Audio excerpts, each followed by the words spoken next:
हेल' लोगोफोर, नोंथांमोननि गेजेराव आरोबाव मोनसे गोदान भिडिअनि आपडेट लानानै फैलायबाय। नोंथांमोना नैबे गोदान भिडिअनि फुल आपडेटखौ मिथिनो थाखाय नैबे भिडिअखौ जोबजासिम नाय। लोगोफोर, नोंथांमोना आंनि चेनेलाव गोदानै फैदोंब्ला आंनि चेनेलखौ साबस्क्राइब खालामनानै गालांदो आरो भिडिअखौ मोजां मोनोब्ला भिडिअखौबो लाइक शेयार खालामनानै होदो। बिदिब्ला लोगोफोर, फैदो दिनैनि नैबे गोदान भिडिअनि फुल आपडेटनि सायाव। दिनैनि नैबे गोदान भिडिअनि आपडेटनि टाइटेलानो जादों आइफन होगोन। बेयो मोनसे सर्ट मुभि। लोगोफोर, नोंथांमोना दासिमबो नायाखै अब्ला नैबे भिडिअनि गेजेरजों नायनानै लादो।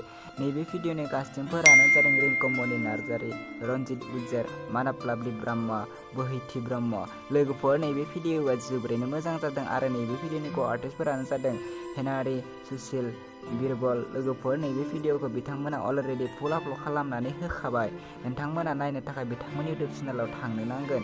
नैबे भिडिअनि स्क्रिप्ट, स्ट'रि आरो डिरेक्शनानो जादों जिहुल बसुमतारी। लोगोफोर, नोंथांमोना बिथांमोननि जेबि बड'उड इउटुब चेनेलाव थांनानै बिथांमोननि नैबे गोदान सर्ट मुभिखौ नायहैदो आरो बिथांमोननि चेनेलखौबो साबस्क्राइब खालामनानै होदो। बिदिब्ला लोगोफोर, दिनैनि नैबे गोदान भिडिअनि गुसुं आपडेटआ बेखिनियानोसै। आंनि चेनेलखौ दासिमबो साबस्क्राइब खालामाखै अब्ला साबस्क्राइब खालामनानै होदो बेफोरबायदिनो गोदान भिडिअखौ नोंथांमोना नायबाय थानो थाखाय।